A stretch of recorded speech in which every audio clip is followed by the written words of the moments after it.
and one of the cymbals just crack down the middle. We end up dropping one of our amps, and when we plug it in, doesn't work for a minute. Eventually, at one point, my audio completely cuts out. This was going to be a make or break moment for the rest of the night.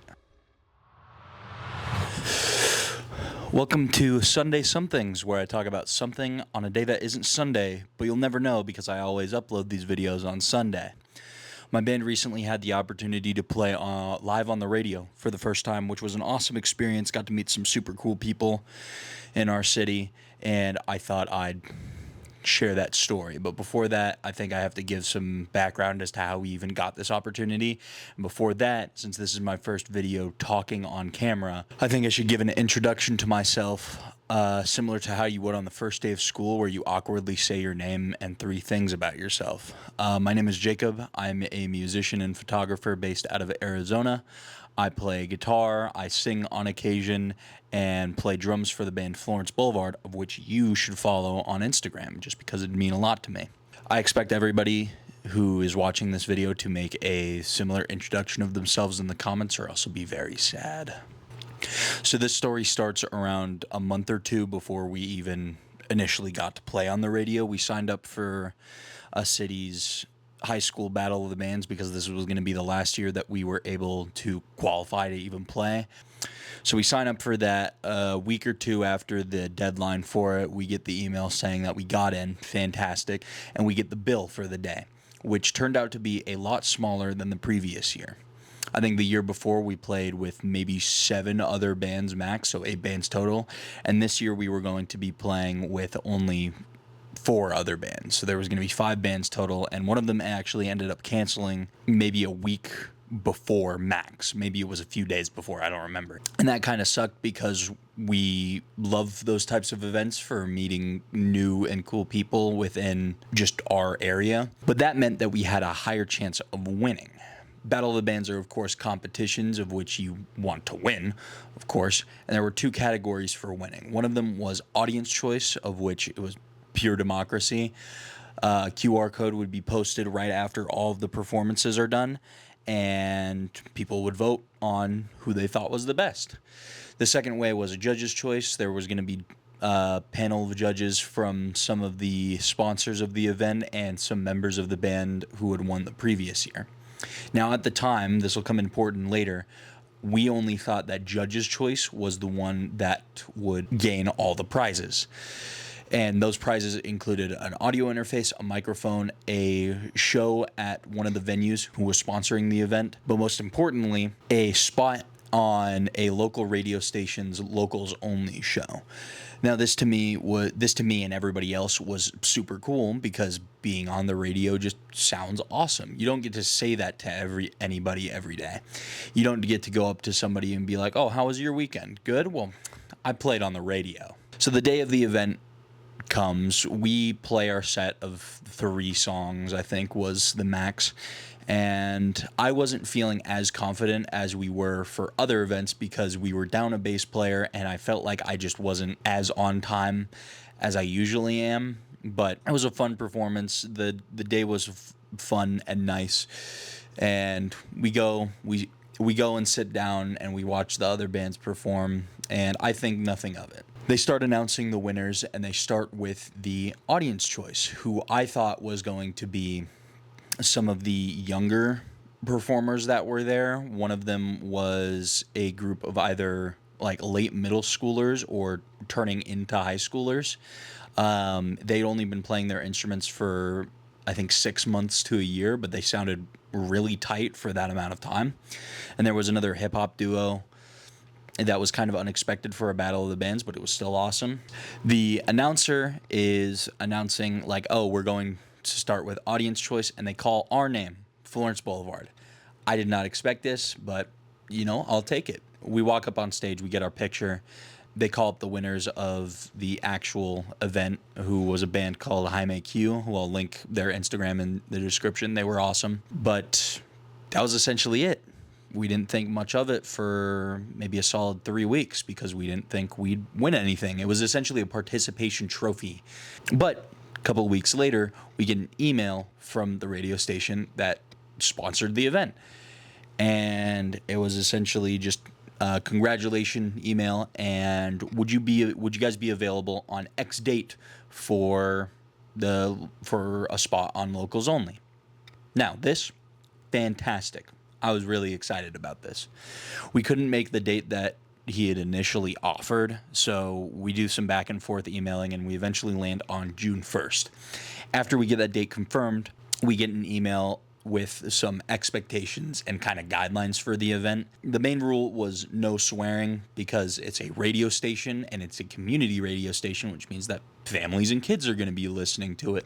So can't be swearing. We were going to be playing around a 45-minute set that has interviews sprinkled in between. The most important thing to me was the fact that we were going to be getting a CD of the entire performance that we could do whatever we want with. Now, to put in perspective how important this was for my band in particular, we had been kind of on and off in terms of recording, and the fact that we were going to have all of our songs recorded in some capacity that we were going to be able to do whatever we want with was huge. We were all excited for the event. We eventually pick up a bass player, and weeks go by, and I'm starting to get a little bit more nervous about the event just because we hadn't been able to get much practice in. It was the end of the school year for us, and that meant that people were going to be busy going on trips in some form. They were going to be busy celebrating the end of the school year, so we were busy with all that work. It was stressful. But the day comes, June 1st comes, and we get a practice in, and we sound really good, especially since our bassist was brand new to playing with us. So he didn't know all of the songs by heart yet like we did, but he learned really fast. He was a good bassist. So this is where the actual experience part comes in about like what was it like? All of that was just lead up. So we drive to the address of the location, and I was expecting more of like an office building because it was in a more downtown area, and a downtown area of which I'm not very experienced with. Turns out it was on the very outskirts of the downtown area, and it was in this big house, essentially. That is the best way I can describe it. It looked like a just big, really big house, which was amazing vibes.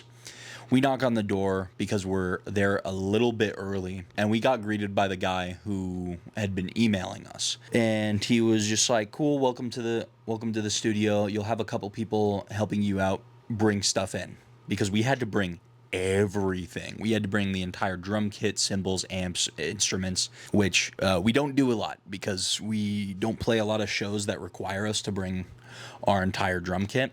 But we bring stuff in, and we get to the actual studio part, the actual live room, and we see that there is this custom painting of our name that's supposed to be visible during the live stream, because this whole event was going to be live streamed on YouTube and on the radio.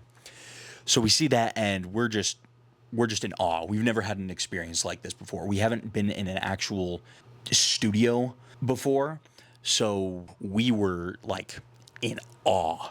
We were so happy to be there. And we eventually learned that the artist who made the little painting, she was actually in the building and was actually going to be here helping out with the whole event.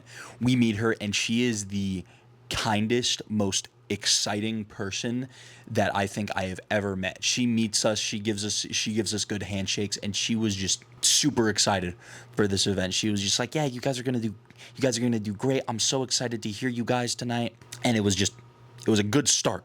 We start setting stuff up, and one of the guys running the sound eventually comes in, and he's giving us a rundown of what exactly is going to happen in terms of sound.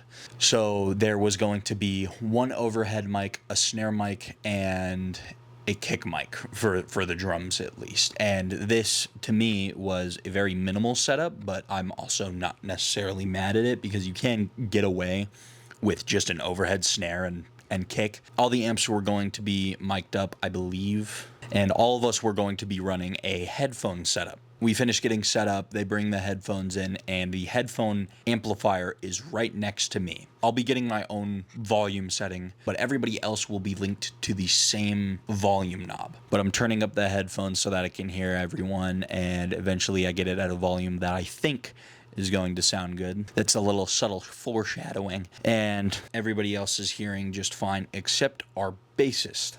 Our bassist was actually struggling to hear for a hot minute, which was getting me really worried because we were getting closer and closer to the actual performance time.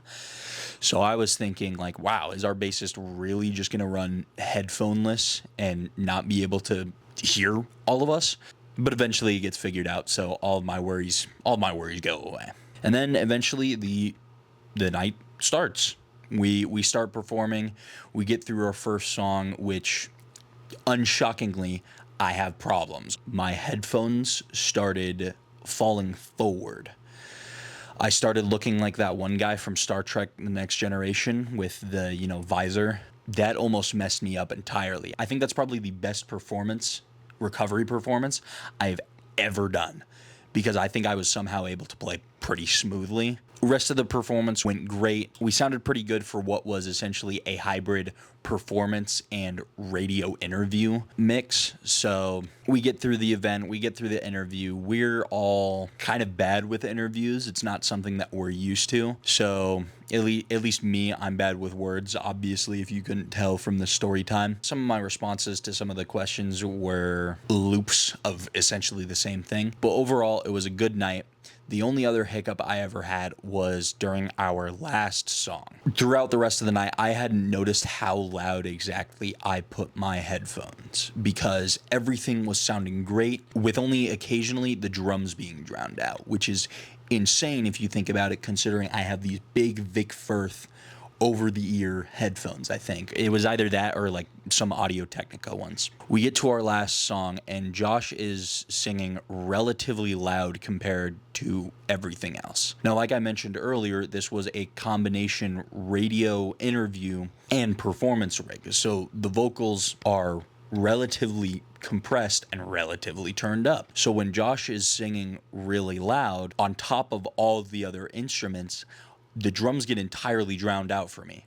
I can't hear what I'm doing, and I eventually just get really lost before the outro, and this hurt my soul on an insane level, and it was 100% my fault. But we get through the song, I get back on track, and the rest of the performance goes great. We do that last round of interviews, and that was it.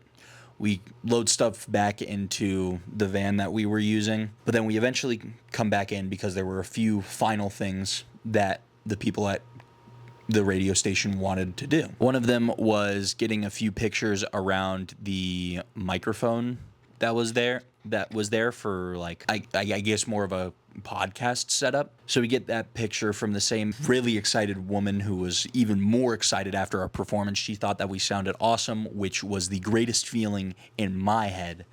Like, it wasn't ego boosting, but it just made me feel really proud of what we had done. And then she gives us the CD and a collection of stickers that she made. I don't know how she got our logo, because I don't think we really have it posted anywhere, but she got our logo somehow and made a bunch of really nice stickers for us, which was amazing. It was cool. It was awesome. So overall, playing on the radio was really nice. It was a cool experience. It's a fun thing to say that I have under my belt. If there's anything you should take away from this story, is make sure that your headphones aren't too loud. And the most important part about performing is just that you have fun. I don't care how corny that sounds, it's true. If you made it here to the end of the video, you'll probably notice that none of the coming up section was even in the video. Hopefully you read the little fine print, because at that point you'll know that I was just fooling you. Thank you so much for watching this video. If you want to support me in any other way outside of just watching this, I'll have links down in the description to my own personal music, my band's music, and our Instagram. And I should have another video of one of the covers that I did somewhere here. Thank you so much for watching. Stay hydrated and always wear protection.